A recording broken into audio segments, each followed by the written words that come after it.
Hey everybody, I'm Brooke, the food scientist here at Blue Alpine, and today we're going to use freeze-dried ingredients to make something that we're then gonna freeze-dry. It's a freeze-dry within a freeze-dry. So today we're going to marinate. We're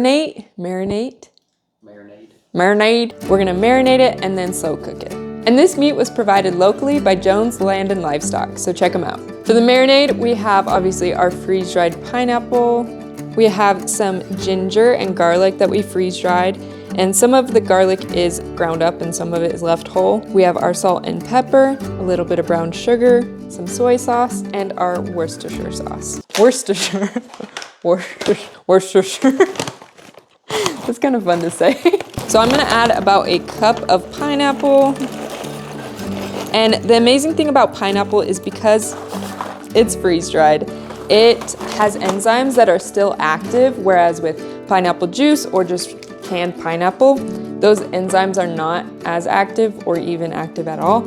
So this will help tenderize the meat even better because those enzymes are still active. Then we have our other freeze-dried spices, a little bit of sugar, soy sauce, and Worcestershire sauce. Worcestershire. And I'm guessing already that I'm gonna need to add a significant amount of water to this.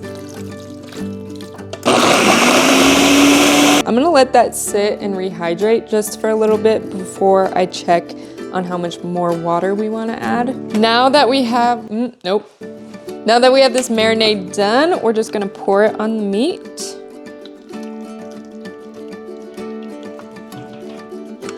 Mix it all up. I'm gonna make sure it's all submerged before I put the saran wrap on and put it in the fridge for at least 30 minutes.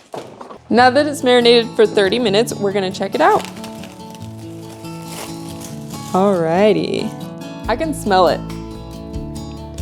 They look kind of the same, but possibly a little more tenderized. So we're gonna take out the pieces and sear them and then put all the liquid back in and then slow roast them. Now we wait for 3 hours. I cooked this for 3 hours and it seems a little overcooked, so next time I would add a little more liquid. It tasted pretty good though. We're gonna run these on the meat setting and see how they turn out. All right, so these are fresh out of the freeze dryer and they look interesting. I don't think that dried meat usually looks super appetizing, but I tried them before I put them in the freeze dryer and they tasted good, so I'm assuming when we rehydrate them, they will also taste good. But let's try a little dry piece right now. It's really dry. I think it just took all the moisture out of my mouth.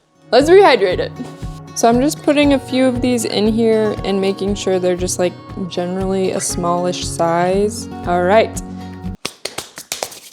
It's so dusty, which is kind of another reason why we recommend cooking your meat before you freeze dry it, because that dust, that powder can get everywhere. And if it's raw meat, then you have raw meat powder kind of going everywhere. So be really, really careful if you ever choose to do raw meat. So I'm gonna just add a little bit of hot water on top. So we're gonna let this soak for about 5 minutes and then check on it and then maybe give it more time if it needs it. All right, we're gonna pull some of these out.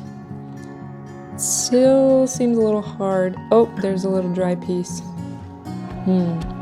Yeah, it didn't rehydrate the best. So now we're gonna put this in the microwave for 2 minutes and then let it rehydrate for 10 and come back and check. As you can see, these fibers are pretty long, so I think cutting it against the grain thinner would help with rehydration. Now that it's rehydrated, it looks way more appetizing and it's still really flavorful. The pieces that are rehydrated well are actually really good. One of the best things about freeze-dried food is how you put it in is how it will come out.